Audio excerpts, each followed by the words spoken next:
السلام عليكم ورحمة الله وبركاته. زي ما تعودنا وقبل ما نبدأ حكايتنا صلى على رسول الله صلى الله عليه وسلم، عليه أفضل الصلاة والسلام، على حبيبنا المصطفى رسول الله محمد. صاحب الحكاية بيقول: مراتي استغلت إني عاجز، واللي عملته فيا قدام بنتي كان كارثة حقيقية. عايزكم تسمعوا حكايتي واحكموا عليا للآخر، بس فضلا وليس امرا قبل سماع الفيديو الاشتراك في القناة وتفعيل الجرس واختيار الكل عشان يوصل لكم مننا كل اشعار فيديو جديد ننزله ان شاء الله تعالى. صاحب الحكاية بيقول: انا كنت وحيد امي، ابويا متوفي وانا صغير وانا عندي 10 سنين. امي اترملت عليا وربطني وكبرتني، وكنت كنت خريج كلية تجارة، وكانت عاملة لي شركة جميلة قوي. ابويا كان سايب لي عمارة كاملة، يعني حالتنا المادية كانت ما شاء الله فوق المتوسط بكتير. كان ليا بنتي خالة برضو كانت وحيدة ابوها وامها، وكانت مخلفوش غيرها، وكانت برضو جامعية، كانت في كلية زراعة، وكانت كويسة بالنسبة لي. انا كنت شايفها كويسة جدا وكنت بحبها، بس ما كنتش مبين لها اي حاجة. كان حيائي منها او احراجي منها، كنتش ان انا بعبر لها ان انا معجب بيها وحبيبها. بس سبحان الله امي كانت رغباها قوي قوي، كانت كل ما اتكلم في موضوع خطوبة تقول لي: عليك وعلى بنت خالتك، بنت خالتك ادب وجمال وشطارة وكويسة جدا. اقول لها: يا ماما يا ريت. المهم رحنا نتقدم لبنت خالتي انا ووالدتي وجوز خالتي وخالتي قابلونا باكمل وجه. بصراحة ما اكدبش عليكم، خالتي طماعة وكانت حباني قوي ورسمة عليا عشان خاطر امكانياتي المادية عالية. بورث لي عمارة كل 5 ادوار، وكل دور فيه 3 شقق، وكنت بدخل من وراها ايجارات كتيرة، وكمان كان عندي شركة صغيرة كده كنت بديرها. بصة ان انا انسان معايا فلوس ومتريش. بس انا بغض النظر عن كل ده، ان انا كنت معجب ببنت خالتي، كانت بصراحة جميلة جدا، وكانت لفتة نظري. لما رحنا نتقدم وجوز خالتي قابلنا كويس ومراته اللي هي تعتبر خالتي، المهم لقيناهم بيقولوا لنا: ده يوم المنى ان احنا نناسبك يا هشام. المهم سبحان الله نادوا لبنتهم تقعد معانا، لقيتها بتقول: يا بابا انا مش مستعجله على الارتباط ولا على خطوبه ولا على جواز دلوقتي. انت عارف ان انا في اخر سنه في الجامعه، وعايزه اتجدعن كده واكمل تعليمي، اعمل ماجستير واعمل بعمل دبلومه وماجستير واعمل دكتوراه عشان ابقى دكتوره تغذيه. المهم قلت لها: كل ده ممكن تعمليه معايا واحنا متجوزين، احنا هنتخطب سنة تكون انت خلصتي ال4 سنين بتوع كلية الزراعة، وبعد كده واحنا متجوزين اعملي الدبلومة واعملي الماجستير واعملي الدكتوراه واعملي اللي انت عايزاه، لكن انا نفسي ارتبط بيكي. لقيتها بتقولي: وانا مش مستعجلة، وبتعاملني ببرود جدا. قلت يمكن منها محترمة جدا وعندها حياء، فمش راضية ان هي تبقى جريئة معايا، ما انا مش واخد عليها ولا هي واخدة عليا. فكنت بلمس لها اعذار كتير لغاية ما اهلها احنا انتظرنا منهم رد، وقلنا لهم: احنا هنديكوا مهلة كده اسبوع وتردوا علينا، وبعد كده لو في نصيب نيجي نشوف هنقرا الفاتحة امتى ونطلع نجيب الشبكة اللي انتوا عايزينها. خالتي قالت: ايه مهلة ايه وبتاع ايه، هي تقدر ترفض ابن خالتها؟ هي تبقى احسن منك؟ المهم قلت لها: ايه برضو يا خالتي، تقعد هي مع نفسها كده وتفكر وتقرر وتستخير ربنا، الجواز بالاتفاق مش بالخناق. قامت قايله: طيب خلاص يا ابني، اسبوع وهنرد عليك. احنا مشينا من هنا ومفيش يومين، يا دوبك اليوم اللي احنا رحنا فيه تاني يوم لقيت خالتي بتقول لي: على خيرة الله يا ابني، العروسه بتاعتنا موافقه، بس احنا عايزين شبكه حلوه كده تشرفنا قدام الناس، وعايزاك تعمل لها خطوبه حلوه. عايزك بقى شوف انت بتحب بنتي قد ايه، تعمل لها وتراضيها بقى، شوف انت بقى وانت وذوقك. قلت لها: يا خالتي عينيا الاتنين ليها. رحت فعلا انا ووالدتي، خدنا العروسه وخدنا خالتي ونزلنا على محلات ملابس، جبت لها ملابس كتير وظبطتها في هدايا وشوزات وطرح ومكياجات وبرفيوم وحاجات كتير حلوه قوي. جبت لها حاجات كتيره، وقلت انا لازم ادلعها وهنيها كده. المهم سبحان الله رحنا على محل الدهب، خالتي بقت تنقي الاوزان التقيله، في اليوم ده نقت اكتر من 180 جرام، وانا قلت مش مشكله، ما هو في ايد حبيبتي وكله في الاول وفي الاخر لنا احنا الاتنين. جبت لها شبكة حلوة وعملت خطوبة، رغم ان الخطوبة على العروسة، انا اللي كلفته وحجزت قاعة وعملت لها احلى خطوبة باحلى سيشن. المهم ان انا شاري وبحب بنت خالتي، بس طول الحاجات اللي انا بعملها لها ديت لاوية وشها في وشي وضربالي البوز شبرين. يعني انا مش عارف ايه السبب، لدرجة ان انا قلت لها الهدوم اللي انا جايبها لك والهدايا مش عاجباكي، الدهب اللي انت ماما اختارتهولك ذوقه مش عاجبك، لو مش عاجبك اي حاجه زي كده ممكن احنا نستبدلها ونجيبها وندفع فرق، انا ما عنديش اي مشكله. لقيتها بتقول لي ايه، لا مش فارق معايا اي حاجه، ومش حاجه اسمها مش عجباني وعجباني، عادي اللي جه خلاص. ولقيتها بتعاملني بتكشيره كده. خلاص اتخطبنا وعملنا حفله وهيصنا وكل حاجه. وبعد سنه طبعا لما خلصت جامعتها كنت انا بقى عملت شقه كبيره ليا، شطبتها وجهزتها وفرشتها احسن فرش على اعلى مستوى، وعملت فرح كبير قوي. اتجوزنا. تتخيلوا بعد ما اتجوزنا كل ما ادخل عليها بهديه الاقيها تقول لي هو انت ما عادش وراك الا الهدايا؟ هو انت كل شويه تيجي تجيب لي هدايا؟ هو انت كل شويه تجيب لي ورود؟ انا خلاص ايه، مليت من الحاجات دي. انت فين الاسلوب، فين بتاع شغل البلدي بتاع زمان، الهدايا والكادوهات والحاجات دي ما عادش زمنه. الاقيها يعني بتصدمني كل مره، وانا برضو مش فاهم حاجه. المهم قعدنا على الحال ده سنه كامله بعد ما اتجوزنا. طيب يا بنت الحلال خلفي، انا مش عايزه اطفال دلوقتي يا بنتي. انت من يوم ما خلصت الجامعه بتاعتك لا كملت دبلومه زي ما انت عايزه ولا عملت حاجه، يعني ايه اللي يعطلك؟ انا نفسي اكون اب. المهم بعد ما حايله وقلت لمامتها واللي هي خالتي وقلت لجوز خالتي، من هنا لهنا اتدخلوا في الامر وقالوا لها جوزك نفسه يفرح بحته عيل. سابت نفسها وربنا رزقنا بزينب، يعني طفلة هي اكتفت على البنت دي لغاية ما بنتي وصلت عمرها 13 سنة. أنا ما بشوفش من مراتي إلا كل قسوة وكل جحود، حتى حقوق الشرعية ما بتديهاليش إلا بالمشاكلة وبالمحايلة، واجيب لها هدايا دهب واجيب لها كل حاجة. أي حاجة أنا بجيبها لها مش مالية عنها، او هي مش راضيه عنها اصلا، مش حكايه ماليه، يعني هي ما بتطلبش حاجه لان كل حاجه في ايدها. الايجارات اللي انا باخدها بديها لوالدتي ووالدتي بتدي لي اكتر من نصها، فالحمد لله الخير للعتبه، يعني الفلوس قدامها زي الورق. بس انا بحاول ان انا اعبر لها عن محبتي ليها بهدايا باي حاجه، مش زي اي ست كده تلاقيها تفرح وتبقى مبسوطه وتبقى مثلا إيه يعني راضيه، وان هي تبقى مثلا حاسه ان جوزها بيحس بيها ويقدرها. في زمن زي ما انتوا عارفين الظروف بقت صعبه، هي مش شاكره مني اي حاجه بقدمها لها. يشيء القدر، وده الكارثه الكبيره اللي عايزكم تسمعوها في الفيديو وتاخدوا بالكم ان انا اتظلمت قد ايه معاها، والكارثه اللي اكتشفتها ليه هي بتعاملني المعامله دي. المشكله ان انا جيت في يوم رحت الشغل عادي وانا سايق العربيه عملت حادثه. لما عملت حادثه طبعا انا ما فقت في المستشفى من هنا لقيت نفسي في حاله ما يعلم بها الا ربنا. انا عملت حادثه والحادثه دي اثرت على رجليا الشمال، اتبترت، يعني بقى عندي رجل مشوهه.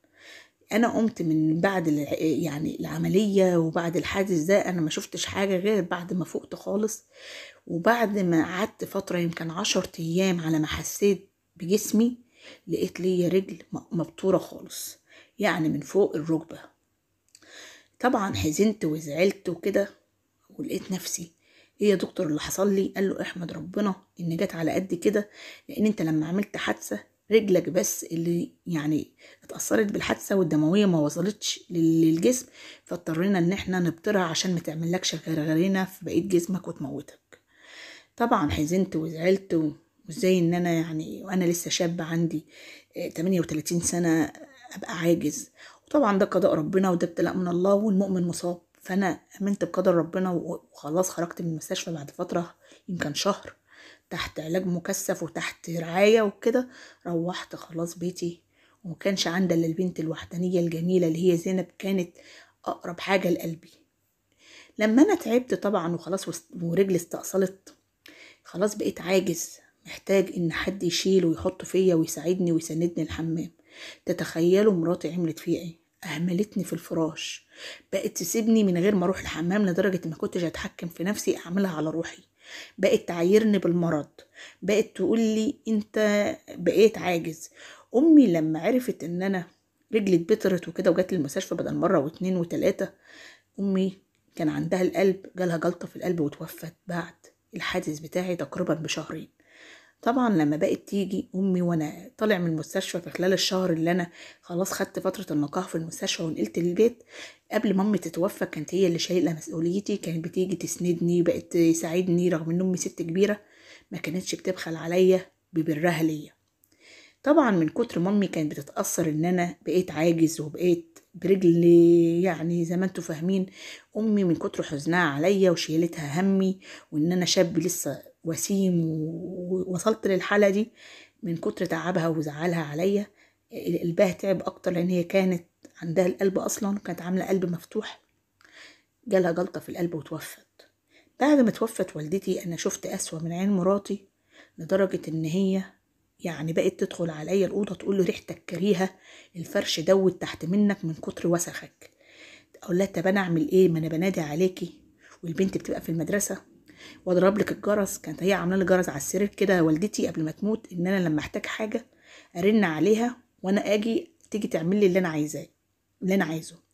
بعد كده قلت لها أنت اللي بتهمنيني، انت اللي بتسيبيني في الفرش، ان انا بضرب عليك الجرس ما بتردش عليا. قالت لي ريحتك ظهرت، فرشنا دود، المرتبه باظت، وبقت تهني وتشتمني. طب حركيني اخش الحمام، طب جيبيلي يعني واحد مساعد بالشهريه كده، يعني يبقى مستقيم معايا او مقيم معايا في الغرفه، يكون مشرف عليا، يساعدني في التنظيف، يساعدني في الحمى، يساعدني في الغيار بالشهر. الخير معاك. تقول لي لا انا مش مدخله حد غريب عليا. طب يا بنت الحلال انا بتعب وانا عايز اللي يساعدني، انت ما بتعمليش حاجه، تقول لي خلاص انت كده حياتك كده، انا مش عامله لك حاجه، انا مش مجبوره ان انا اعمل لك وانت عاجز.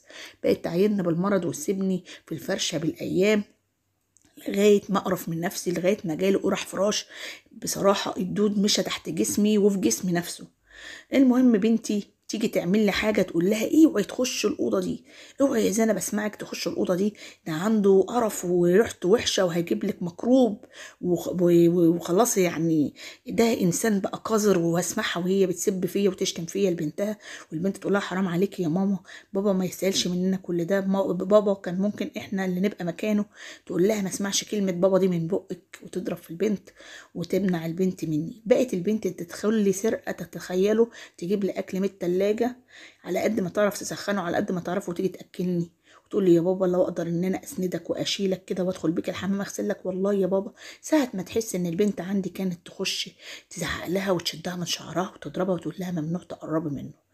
لغايه ما في يوم لقيتها بتقول لي ريحتك فاحت، وما بقتش عارفه حد من صحباتي يزورني ولا حد يقرب لي ولا حد يجينا، ريحه الشقه بقت وحشه منك لله، ربنا ياخدك. وبقت تشتم فيا. خالتي اللي هي خالة اخت امي اللي تعتبر الخالة والدة، بقت تشوف بنتها بتعمل كده تقول لها يا بنت الله يعينك يا بنتي، حظك طول عمره مايل، يا ريتك بقى، وده اللي كشف لي السر، خدت الانسان اللي انت بتحبيه، انا اللي ضغطت عليك وجوزتك ابن اختي عشان الفلوس، اهي الفلوس متلقحه، وهو حرمك من متعه ومن الحياه ومن الشباب، هتفضلي طول عمرك ممرضه يا بنت، الله يجعل عوضك قريب عاجل. وبقوا يعايروني لغايه ما بنتي بقت تشتكي الحال وتعيط وتحزن في نفسها وقطعت الاكل. بنت طبعا كان في الوقت ده عندها 13 سنه، يعني في اولى اعدادي او تانية اعدادي تقريبا. كان لها مس قريبه لها قوي في المدرسه الخاصه اللي كانت بتروحها جنب البيت، كانت حبيبتها قوي. البنت من كتر ضغوطها النفسيه اتكلمت مع المس بتاعتها وقالت لها طبعا مدرستها لما لقت البنت حالتها النفسيه مش كويسه، معلش بتذاكر قوي، حياتها متوتره، البنت فضل نازل كده ضعيفه، قالت لها مالك يا زينب انا عايزاكي تكلميني وتحكي لي كل حاجه. البنت بعد الحاح وضغوط حكت للمس بتاعتها كل حاجه عن حياتنا وعلى قد ايه امها قاسيه معايا وبتعاملني وحش. وكمان كان في الوقت ده كمان امها يعني من معاملتها الوحشه ليا ومن قرفها مني، تتخيلوا تعمل فيا ايه؟ تنزلني البدرون الارضي لوحدي، اوضه بحمام بصاله. طبعا انا ما بعرفش اروح الحمام، ما بعرفش اتحرك، رجلي مقطوعه ورجلي التانية برضو مصابه، فاهم ضعفاتي يعني ضعيفه من اثر الحادث. سابتني تحت يا دوبك ترميلي اللقمه كده، زينب تخبط على الباب، تفتح الباب بالمفتاح من بره، ترميلي الاكل، تخلي البنت تحط الاكل وتبقى واقفه على السلم، تقول لها يلا اطلعي. ده بتعمل كده كأن انا معلش في الكلمة، كأني أنا مش بني آدم. يعني بدل ما أموت وتجيب لي نصيبة إن هي جوعتني، بترمي لي الأكل كده زي أي طير زي أي حيوان، مش إن أنا جوزها وإن أنا خيري عليها وإن هي عايشة في خيري. حتى الفلوس اللي كانت بتجيلي من الإيجار أنا ما شفتهاش في إيدي، ما بتمسكنيش فلوس غير ما أنا في الشركة بتاعتي. طبعا في موظفين بيدوروها بيجيبوا الفلوس، هي اللي بتستلمها، يعني هي اللي متابعة الشركة. كل حاجة بقت في إيدها وأنا مش مالك لأي حاجة، ما عادش ليا ولا حول ولا قوة. البنت من كتر ما بتشوفني متعذب كده ومتهان وكلام من ده، راحت حكت للميس بتاعتها كل حاجة. أنا في الوقت ده كان عندي 38 سنة والميس بتاعتها عندها 40 سنة، ما كانش سابق لها الجواز. قالت لها يعني انت يا زينة متأكدة من الكلام اللي انت بتقولي ده؟ انت عايزة تقولي ان مامتك طردت باباك وقعدته في البدرون وهو عاجز، بتخدموش ولا بتنضفه ولا بتعمل له اي حاجة وسايباه كده؟ قامت قايله واخده فلوسه كلها كامله، ولا بتديله فلوس ولا بتصرف عليه، ولا راضيه تجيب له واحد مساعد يخدمه، ولا راضيه تجيب له شغاله حتى تخدمنا. هي ماما عايزاه، يعني ماما قاسيه عليه قوي لدرجه ان هي ما بتعاملوش بادميه. وانا لما بشوف بابا كده بيصعب عليا، ولما بحاول ان انا اساعده في اي حاجه ماما بتعترض وبتضربني وتبهدلني. قامت قايله لها طب خلاص انا هكلم مدير المدرسه في يوم واستاذن واجي معاكي واشوف لك واحد يخدم باباكي. جت في يوم مع بنتي، وده كانت بالنسبه لي المفاجاه، بتقول لي انت عامل ايه يا ابو زينب؟ قلت لها والله الحمد لله زي ما انت شايفه. انا نفسي بقيت محروق منها لان كانت الاوضه مش مرتبه خالص، مش نظيفه، فيها بعض الحشرات، انا جسمي مش ريحته مش لا تطاق من الاخر. فانا قلت لها يا زينب ليه تحرجي الميز بتاعتك وتجيبيها هنا؟ طبعا انا عارفها لان كنت بروح اوصي على زينب، وكنت انا اللي بدفع رسوم المدرسه، فكان ليا سابق معرفه بالمدرسه بتاعتها، وكنت عارف كمان ان هي ما سبقلهاش جواز قبل كده، رغم ان هي جميله بس كان لسه ربنا ما امرش لها بالنصيب. المهم قالت لي يا ابو زينب في واحد يعني ممكن يساعدك وينظف لك الاوضه ويساعدك في غسيلك ولبسك وكلام من ده بالشهر، لغايه بس ما ربنا يقوم بيدك كده. وساعتها في حاجه كده هنعملها مع بعض، الاطراف الصناعيه. الاطراف الصناعيه دي جميله جدا، هتساعدك على الحركه، هتخليك تقدر تقف على رجلك، هتخليك تقدر تمشي، تخرج، تسوق عربيتك. احنا دي مرحلة تانية، بس اهم حاجة دلوقتي ان احنا يعني نركز مع بعض في النظافة الشخصية وترتيب الغرفة، وان انت تقدر تعتمد على نفسك، وبعد كده هكلمك دكتور تجميل يعمل لك اطراف صناعية. فرحت قوي من اسلوبها ومن حنانها عليا وقلت لها تمام. وفعلا طبعا لما دخلت واحد غريب، مراتي لمت نفسها واحترمت نفسها، بدأت ان هي تديلي فلوس، حست ان هي هتتفضح او الموضوع وصل لناس غريبة ممكن اشتكي الشرطة. بدأت ان هي تديلي نص الايجار. مسكت فلوس في ايدي بصراحة، جالي واحد محترم جدا، راجل مسن برضه يعني في حدود 50 سنة، كان عنده مسؤوليات وعيال ظروفه على قده خالص. عملت له راتب شهري بقى يجي يخدمني ويشتري لي الاكل جاهز ويغسل لي وينظفني، والحمد لله اتعالجت من القرح الفراش واتعالجت من التعب اللي عندي، ونظف لي اوضتي وغير لي المرتبه بمرتبه طبيه نظيفه، وخلى لي الاوضه والصاله والمطبخ والحمام على اكمل وجه. كان بيجيب الفطار الصبح، نفطر سوا، نتغدى سوا، نتعشى سوا. كنت بديله راتب كويس، بدات ان انا اجامله، بدات ان انا اقدر استرد صحتي. زينب بقت تسال عليا على قد ما تقدر، طبعا من ورا مامتها. الحمد لله لغايه ما قدرت ان انا استند على نفسي، وقلت له يا عم محمد هات لي عكاز. جاب لي عكاز، بقيت استند عليه واطلع اقعد في الجنينه في الشمس. طبعا الهانم اللي هي مراتي القاسيه لما شافت ان انا حياتي بتتطور للاحسن، وبدات ان انا اجنتل كده برضو والبس على قد ما اقدر، وجبت كرسي متقاعد اتحركت عليه، نار الغل والغيرة والحقد قام فيها. بعد كده ما اقولكوش مس هناء عملت معايا ايه بقى، اللي انا يعني بشكرها وبقت شريكة حياتي. اسمعوا الحكاية للنهاية وحطوا لايك. راحت اتفقت مع دكتور تجميل ان يعمل لي اطراف صناعية، يعني تجميل. ورحت فعلا معاه وقال لي انا هعمل لك المقاس والقالب وهتبقى جنتل زي ما كنت، وهتلبس وهتتحرك وهتبقى مية مية. بس هتحتاج معاه كمان عكاز، يعني حاجة كده برضو شياكة كده عشان تقدر تمشي لغاية ما ايه تقدر تتعود على الأطراف الصناعية. لو قدرت ان انت تمشي بيها من غير ما تحتاج العكاز كان بها، مفيش برضو كفاية ان انت تقدر تلبس وتشيك وتطلع وتروح وتيجي شغلك وتبقى على أكمل وجه. فعلا رحت عملت الأطراف الصناعية وبلبس أشيك لبس دلوقتي، ورجعت بقى جنتل زي زمان بل أشيك وأحلى، واتجوزت مس هناء. لقيتها فعلا الزوجة المناسبة ليا. ما اقولكوش لما انا استردت صحتي ورجعت لنفسي ورجعت لحياتي، وهناء ساعدتني ان انا اقف على رجلي وان انا اعمل عملية تجميلية بعد ما كنت مرمي في السرير لما دوت والفراش كل في جسمي، وبعد ما بقيت ما اتهنت وانطردت من خير ومن بيتي. اول حاجة، وعايزكم تقولوا انا صح ولا لا، اول حاجة عملتها لما استرديت صحتي واتقويت ووقفت على رجلي، طلقت مراتي اللي هي بنت خالتي واديت لها حقوقها كامله، حتى الدهب اللي جمعته من ورايا في 60 ده خديه كله. لكن انت لا تؤتمني، انا لما عجزت وقعت في الارض انت ما شلتنيش، بالعكس انت كنت عايزه تعزليني عن حياتي لغايه ما اموت من المرض والمرض ياكل في جتتي، وفعلا ده اللي وصلته مع مراتي ام زينب. لكن حاليا دلوقتي انا اتجوزت مس هناء اللي هي شريكة حياتي، عشرتنا على الحلوة والمرة، رضت بظروفي. بالعكس هي اللي بتغسل لي وبتغير لي وبتساعدني وبتكوي لي هدومي، ونعمة الزوجة ونعمة الأخلاق. والحمد لله الوقت حاليا هي حامل في ولد في الشهر الثامن، والحمد لله أنا مبسوط إن ربنا كان عوضه ليا جميل. بعد ربنا سبحانه وتعالى بشكر بنتي الجميلة اللي عرفتني على إنسانة تعرف ربنا وتخاف ربنا، ووقفت جنبي وساعدتني لغاية ما رجعت تاني أحسن من الأول. أنا كده غلطت إن أنا طلقت الأولانية. بصراحة زينب مش محتاجة ماما في حياتها، بتقولي من قسوة ماما في حقك أنا بكرهها ومش عايزة أعيش معاها، عايزة أعيش معاك أنت وطنط هناء. انا بحبها طول عمري، وطول عمري المس المفضله بتاعتي، رغم ان انا معرفهاش الا في سنه اولى اعدادي، بس كانت حنينه عليا احسن من امي. وانا بحبها عشان هي بتحبك يا بابا وبتعمل لك كل حاجه بتريحك. وغير كده انسانه قنوعه، انسانه محترمه، انسانه كويسه جدا، انسانه بترضى بقليلها. لما بجيب لها حتى هديه صغيره بتبقى فرحانه وطايره من الفرحه. ما حسيتش برجولتي وحسيت بكياني وحسيت بنفسي وحسيت بكرامتي لما اتجوزت هناء. بس التانية طلقتها بالتلاتة. خالتي بتلف عليا دلوقتي وبتقول لي رجعها عشان خاطر بنتك، وانت دلوقتي بتقف على رجلك وبتروح وبتيجي. هي الاول برضو كانت معذورة، برضو لسه برضو صغيرة في السن مش فاهمة حاجة. انت عارف ان هي كانت مدللة ومدلعة بتديني مبررات. انا قلت لها لو بنتك اخر يوم في حياتي عمر ما رجعها ليا تاني في عصمتي.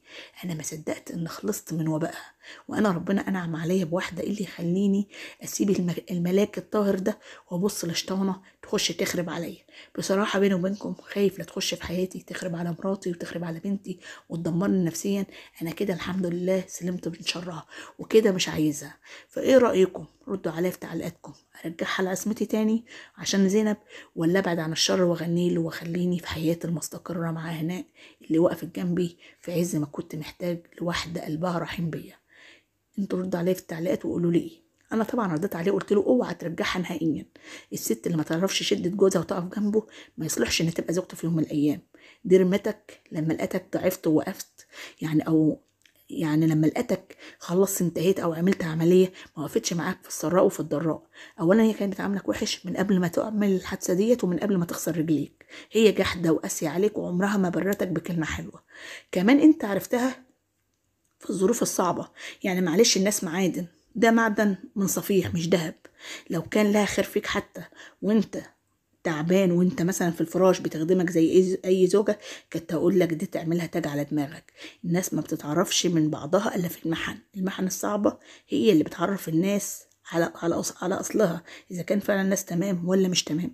وهي انسانه ما تستاهلش ان هي ترجع لك تاني، واوعى تفتح قلبك لها تاني ترجع لك فيه رغم ان انت كنت بتحبها. لكن هي خساره فيها الحب والاخلاص والعطاء اللي انت اديته لها، والاخر هي داست عليك في عز ظروفك.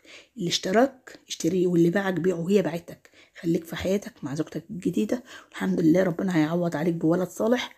وكفايه عليك ان بنتك بتحبك، وعيش عيشه بقى اسريه كلها استقرار نفسي وراحة جسدية. وكفاية ان تبقى رايق وعايش في وسط أسرة سوية. ايه اللي يرجعك للنكد التاني والمشاكل؟ وإنسانة غلولة زي دي وحقودة ممكن تخرب عليك، ممكن تأذي مراتك لأن هي من جواها قلبها اسود. فربنا يجنبك عنها. ده كان كلامي ليها، كلامي ليه ان يبعد عنها نهائيا واوعى يرجعها. قلت له اوعى ترجعها حتى لو ايه حصل بالامر. انتوا برضو اكتبوا له في التعليقات بعد القسوه اللي شافها دي كلها يرجعها ولا لا. طبعا دي كانت حكايتنا النهاردة. ما تنسوناش فضلا وليس أمرا الاشتراك في القناة وتفعيل الجرس واختيار الكل عشان يوصل لكم مننا كل جديد حبايب قلبي. والسلام عليكم ورحمة الله وبركاته.